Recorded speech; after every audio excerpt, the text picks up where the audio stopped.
réalisé par les étudiants de l'ISTIC en collaboration avec la RTB de Haut-Bassin sur leur voyage pédagogique.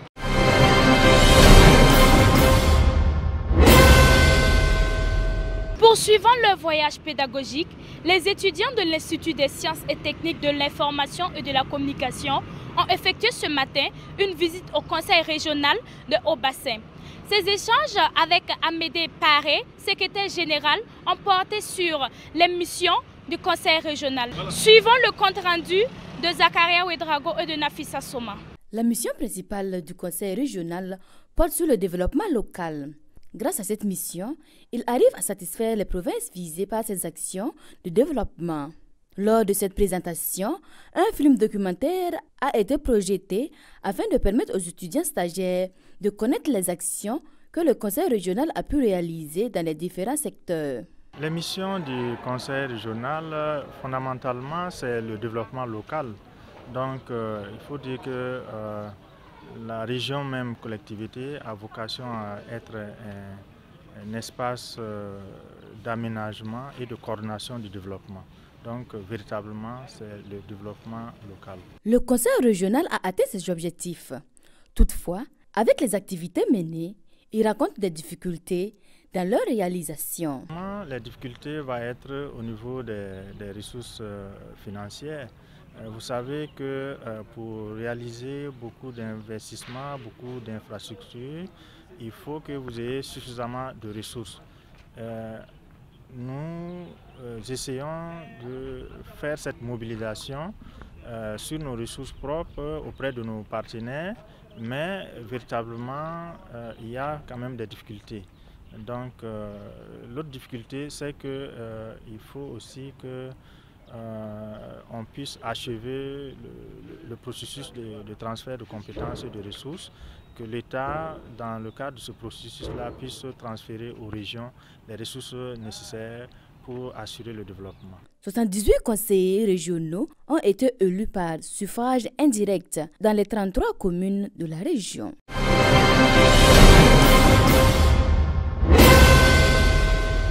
Nous sommes ici à présent à Dioula-Soba, le plus vieux quartier de Sia.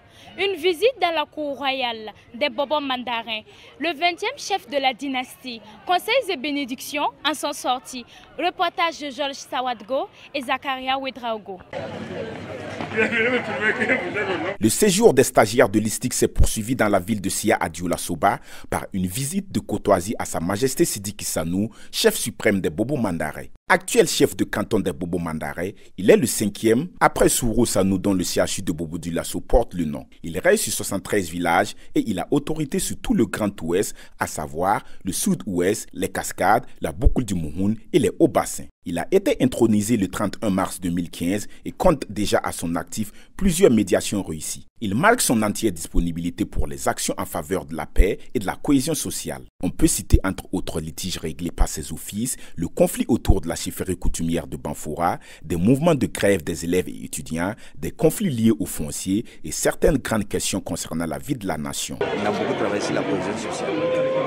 Et en dehors de ça, on a beaucoup travaillé à faire accepter les communautés étrangères par les communautés autochtones. Et ça, c'était important. Et quand on a commencé à voir qu'il y a des déplacés, il y a des personnes qui quittent leur ville d'origine, nous avons tout fait pour les faire accepter. Et je pense que les réfugiés même étaient là l'autre jour pour en tout cas saluer les chefs du canton parce qu'ils sont venus ici à Bobo, mais ils sont à l'aise dans la ville de Bobo. Et en dehors de ça, il y a le problème foncier. Un peu partout, les gens font la bagarre, presque dans tous les villages. Mais le chef travaille chaque jour. Il a dit, ne vendez pas la terre, mais donnez la terre à ceux qui veulent exploiter, sans exception, sans distinction aucune. Le travail des chefs de canton, chaque jour, c'est de faire l'union. Mais maintenant, nous sommes en saison pluvieuse. Voilà l'un des soucis principaux des chefs de canton. Il fait tout. Il fait venir les marabouts pour faire les prières qu'il faut. Il fait venir les coutumiers pour faire les rites qu'il faut pour avoir la bonne pluie.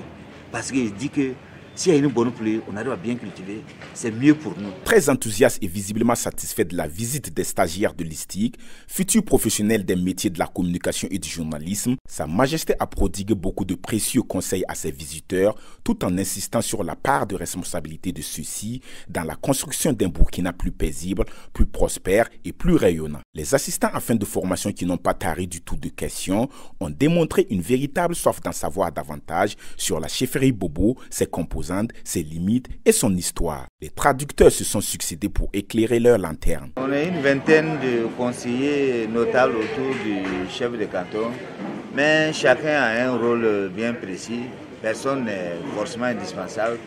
Au travail de quelle sorte, même en absence d'un conseiller, il y a toujours d'autres qui peuvent prendre la relève. Mais l'essentiel, comme il a dit, c'est pour résoudre les problèmes réguliers. Par exemple, le plan foncier, il y a des notables qui courent nuit et jour pour pouvoir trouver les solutions qu'il faut. Les litiges au niveau, par exemple, de certains villages qui ne s'entendent pas, les litiges au niveau de certaines familles. On a aussi des conseillers qui peuvent aller sur le terrain pour essayer de voir comment on peut en tout cas faire la cohabitation pacifique entre les différentes personnes qui sont dans cette situation. Mais en dehors de ça, il y a les conseillers qui travaillent régulièrement en liaison avec l'administration.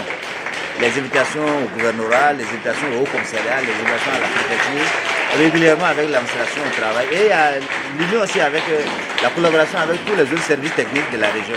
La délégation, par la voix d'un des encadreurs expérimentés en la personne de Victorien Emar Sawadgo, a exprimé sa satisfaction pour l'attention toute particulière dont ils ont fait l'objet dans la cour royale. Une seule matinée n'aurait pas suffi à tout cerner sur l'histoire des Bobos et Sa Majesté, tout en leur donnant ses bénédictions, leur a laissé ouvertes les portes de son palais dès que le besoin se ferait sentir.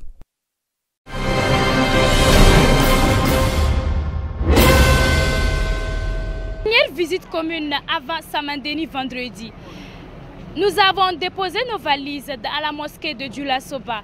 Cet édifice construit dans les années 1800 se présente comme un véritable chef-d'œuvre architectural. Reportage de Zakaria Ouedraogo. Bienvenue à la grande mosquée de Dioula Soba, un joyau hors pair construit il y a au moins 2 siècles. Les étudiants de l'Institut des sciences et des techniques de l'information et de la communication y sont dans le cadre de leur voyage pédagogique dans la ville de Sia. À l'intérieur de cette mosquée-là, nous avons pu constater effectivement les innovations qui ont été faites puisque la mosquée a été construite il y a bel et bien longtemps. Et il faut dire que les rénovations, nous avons pu les constater, l'architecture, comment les gens s'y sont pris avant pour pouvoir construire cette mosquée-là. Et nous avons également appris davantage sur l'histoire même de cette mosquée-là, comment elle a été construite, les fondateurs et tout. C'est vraiment une grande découverte pour moi parce que c'est ma première fois, je n'avais jamais vu une architecture pareille. Et c'est vraiment une opportunité et une bénédiction que le Burkina Faso ait un patrimoine aussi bien élaboré. La toiture de l'infrastructure est composée de bois et de terre avec un système d'aération spécifique. Solidement bâtie sur 42 piliers, répartis en 9 rangées, cette architecture soudanaise attire bien des visiteurs. De nos jours, ce sont les élèves qui visitent les sites touristiques, qui cherchent à connaître leur histoire, l'histoire de leur pays, la racine de leur pays. Comment, sans ces élèves-là, l'histoire ne peut pas se propager dans ce monde-là. Donc voilà pourquoi je suis très satisfait. Située en plein centre-ville, non loin de la mairie centrale, cette mosquée est inscrite au patrimoine mondial de l'UNESCO.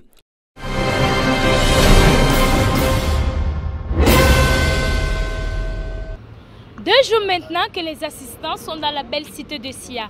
Les stagiaires ont visité plusieurs sites, notamment la mairie, le gouvernorat, la mosquée de Dioula Soba. Suivons leurs impressions au micro de Honoré Sommet. De ce voyage, ce que je retiens premièrement, ce sont les visites que nous avons opérées.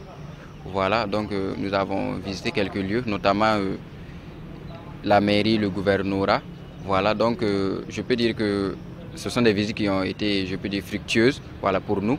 et communicants et aussi pour les journalistes qui ont pu couvrir ces événements. Effectivement, il y a 2 jours de cela, on a effectué un voyage pédagogique ici dans la ville de Sia à Bobo-Dioulasso. Ce que je peux dire, c'est que c'est un cadre d'apprentissage. Et lors de ce voyage pédagogique, on apprend énormément de choses utiles pour notre formation, pour les journalistes ainsi que pour les communicants. Et également, nous avons à notre actif des encadreurs qui sont là pour nous booster, voilà, dans le travail. Et vraiment, ils font leur travail à merveille. Ils sont vraiment dévoués pour ce travail. Je retiens que tous les ateliers ont pu effectivement démarrer et se tiennent régulièrement. Donc ça, c'est déjà à saluer.